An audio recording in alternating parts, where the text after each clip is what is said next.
Hi!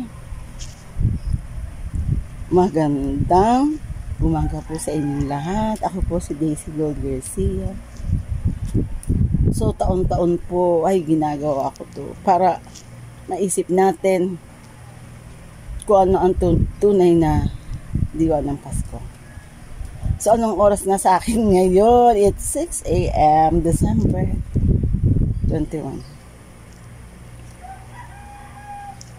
Habang tumatagal, habang tumatanda ako, nare-realize ko kung ano ang tunay na kaligayahan, kung ano ang tunay na diwa ng Pasko. Para sa iyo, sa iba, paano ka magiging happy pag Pasko? Ako, nung bata-bata ako, happy ako pag Christmas kasi ang daming Christmas party left and right nung nagtatrabaho pa ako sa City Hall.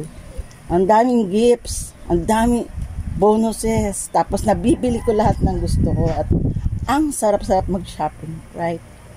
And then, pagagandahin ko yung sarili ko. Beauty, parang puro paganda na lang ako sa parlor, kakaibang looks, ganon. Tapos I'm so happy drinking with friends, gig doon, gig dito, and everything until the wee hours of the morning. So yun yung mga nakapagpasaya sa akin. Pero syempre nakapagpasaya pa rin sa akin yung family reunion. Yun yung the most happiest moment of my life. Kasama ko yung mga anak ko. Iba kasi po ko yung reunion namin. I have reunions with my family, with my brothers and sisters, mother, and then with my closest friend, and then with my number one family, with my kids and their kids. Ganun. Pero na-realize ko, lalo nung tumanda ako, at hindi na masyadong healthy, nagkasakit na ako. God gave me everything. God gave me everything I wish for. Pero para material things doesn't matter to me anymore.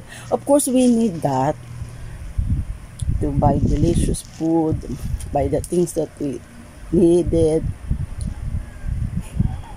to pay bills and everything for daily existence.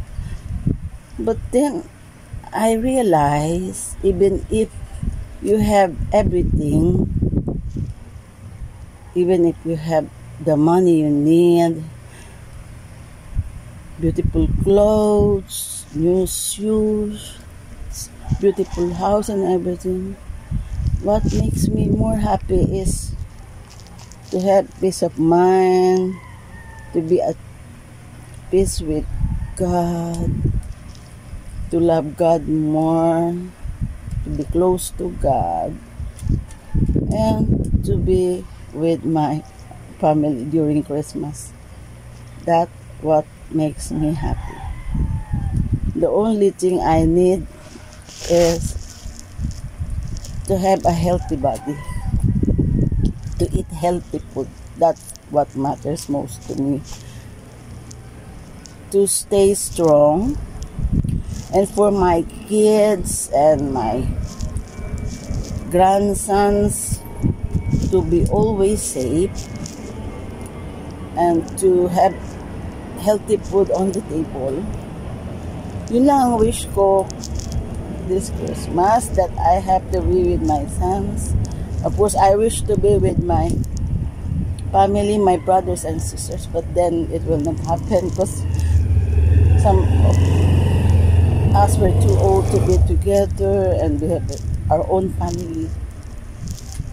We're creating our own families now, so yun lang. Ang makakapagpasaya lang sa akin sa Pasko talaga is good health, peace of mind, and to be with my family and to be close to God. Yun lang po.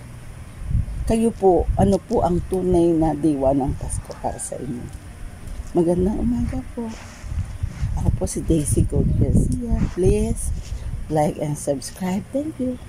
Merry Christmas!